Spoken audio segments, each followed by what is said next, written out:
আল্লাহ পাক বলছেন যারা মানুষের মাঝে সৎ কাজের আদেশ অসৎ কাজের নিষেধ করবে আমি আল্লাহ পাক তাদের প্রতিটি কথার বিনিময়ে 1 বছর ইবাদতের সওয়াব দান করব। সুবহানাল্লাহ। প্রিয় বাবাজিরা আমার, এজন্য আল্লাহর হাবিব জনাবে রাসূল করিম সাল্লাল্লাহু আলাইহি সাল্লাম আল্লাহ পাকের কসম করে বলেন, ওয়াল্লাযী নাফসি বিয়াদিহি, আমি মুহাম্মদ সাল্লাল্লাহু আলাইহি সাল্লামের প্রাণ জান যেই আল্লাহ তাআলার হাতে, ওই প্রভুর কসম করে আমি নবীজি বলি, তোমরা মানুষদেরকে সৎ কাজের আদেশ দিবে, অসৎ কাজ হতে নিষেধ করবে। কেননা তোমরা যদি সৎ কাজের আদেশ অসৎ কাজের নিষেধ হতে বিরত থাকো, যদি বসে থাকো, তাহলে অতি শীঘ্রই আল্লাহ পাক তোমাদের উপরে তারা আযাব নাজিল করবে। নাউযুবিল্লাহ। তোমরা কিন্তু অবশ্যই সৎ কাজের আদেশ দিবে, অসৎ কাজের নিষেধ করবে। যদি না করো আল্লাহ পাক কি করবেন? আও লা ইউশিকান্নাল্লাহু আয়াবাসা আলাইকুম ইকাবা মিনহু, তখন আল্লাহ পাক তোমাদের উপরে তার গজব আযাব নাজিল করবেন। জোরে কর নাউযুবিল্লাহ। আযাব যখন আসে তখন আমরা কি করি? জোরে বলেন। দোয়া করি বাঁচার জন্য, ঠিক কি না? নবীজি বলছেন, সুম্মা তাদউনাহু ফালা ইস্তাজাবু লাকুম, যখন আল্লাহ পাকের আযাব আসবে, গজব আসবে, তখন তোমরা যতই দোয়া করো না কেন ওই দোয়া কবুল হবে না। আল্লাহু আকবার। এই মাত্র কয়েকদিন আগেই, কয়েকদিন না মোটামুটি অনেক দিন হয়েছে, মহামারী করোনা এসেছে, ঠিক কি না? এখনো আছে না নাই? এই করোনা কি নির্মূল হয়েছে? কথা বলেন, হয়েছে? আগে হয়তো মানুষ বেশি মরতো, এখন কম, কিন্তু সমূলে কিন্তু ধ্বংস হয় নাই, নির্মূল হয় নাই। আল্লাহ পাকের গজব সেটা গজবই আছে, ঠিক কি না? বাবাজিরা আমার, আল্লাহর হাবিব বলেন, আমি নবীজি আল্লাহ পাকের কসম করে বলি, তোমরা মানুষদেরকে সৎ কাজের আদেশ দিবে, অসৎ কাজের নিষেধ করবে, আর তা না হলে আল্লাহ পাক তোমাদের উপরে তার আযাব গজব নাজিল করবে। নাউযুবিল্লাহ। আল্লাহ পাকের আযাব গজব নাজিল হয় বান্দার উপরে, এর প্রমাণ আছে না নাই? আল্লাহর হাবিব বলেন, আওহাল্লাহু ইলা জিবরাইলা আলাইহিস সালাম আনিতলিব মদিনাতা কাজা ও কাজা বিআহলিহা। আল্লাহ রাব্বুল আলামিন হযরত জিবরাইল আমিনকে বললেন, জিবরাইল অমুক অমুক শহর তুমি ধ্বংস করে দাও।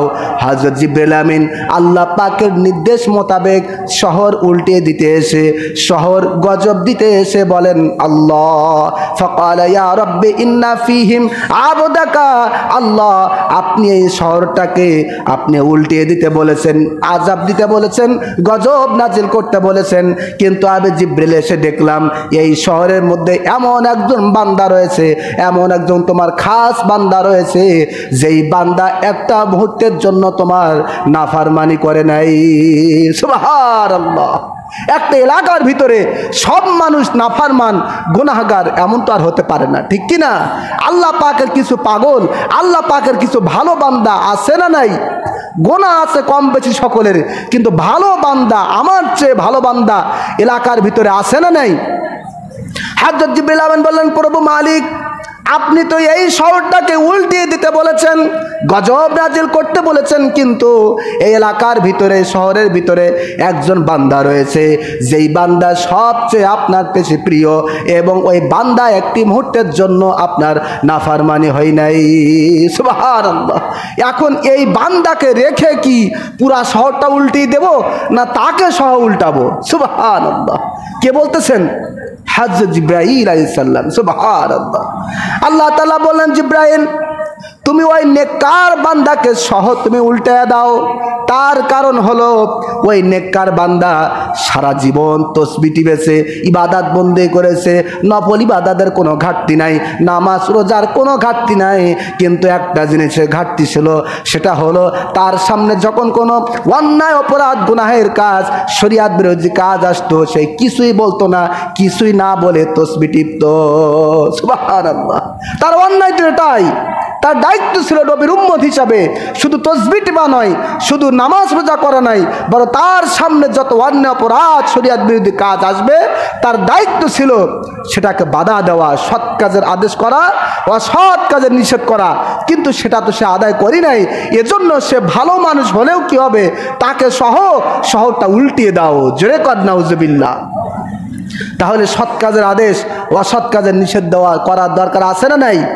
আপনি আমি যদি যতই অন্যায় যতই ইবাদত বন্দি করি না কেন, এই সৎ কাজের আদেশ অসৎ কাজের নিষেধ যদি না থাকে, তাহলে কিন্তু আমরা আল্লাহ তাআলার গজব হতে, আযাব হতে কেউ মুক্তি পাবো না। ঠিক কিনা বলুন? সম্মানিত হাজিরিন, আল্লাহর হাবিব সাল্লাল্লাহু আলাইহি সাল্লাম বলেন, পূর্বেকার এমন এক জনবসতি ছিল, এমন এক জনপদ ছিল যাদের সংখ্যা ছিল 18,000। কত হাজার? একটু আওয়াজ দিয়ে বলুন কত হাজার? জোর হলো না, আবারও বলুন কত হাজার? মনোযোগ সহকারে একটু দিল থেকে বলুন কত হাজার? একটু জোরে বলেন। 18,000 ছিল। ওই জনপদের বসবাসকারী ছিল 18,000। তাদের ইবাদত বন্দিগি ছিল নবী রাসূলদের মতো। সুবহানাল্লাহ। তারা এমনভাবে ইবাদত বন্দি করতেন যেভাবে নবী রাসূলরা করে থাকেন। হযরত আম্মা জান আয়েশা সিদ্দিকা রাদিয়াল্লাহু তাআলা আনহা তিনি বলেন, ইয়া রাসূলুল্লাহ, ইয়া হাবিবাল্লাহ, তারপরে কি? নবীজি বলেন, রে আয়েশা, আল্লাহ পাক তাদেরকে আযাব দিয়ে ধ্বংস করেছেন। আল্লাহু আকবার। আম্মা জান আয়েশা বলছেন, ইয়া রাসূলুল্লাহ, ইয়া হাবিবাল্লাহ, কারণ কি? তারা তো সাধারণ নয়, বরং তাদের ইবাদত বন্দিগি নবী রাসূলদের মতো। তাহলে আল্লাহ পাক তাদেরকে কেন আযাব দিলেন?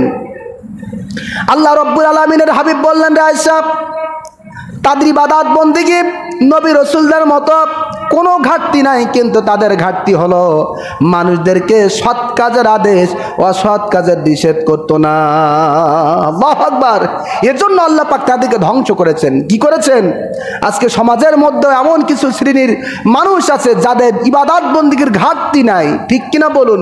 কিন্তু তারা মানুষদেরকে সৎ কাজের আদেশ অসৎ কাজের নিষেধ তো দূরের কথা, বরং মানুষদেরকে সৎ কাজে, ভালো কাজে কিভাবে বাধা দেওয়া যায় সেই চেষ্টা করে। আছে না নাই? জোরে বলেন, আছে না নাই?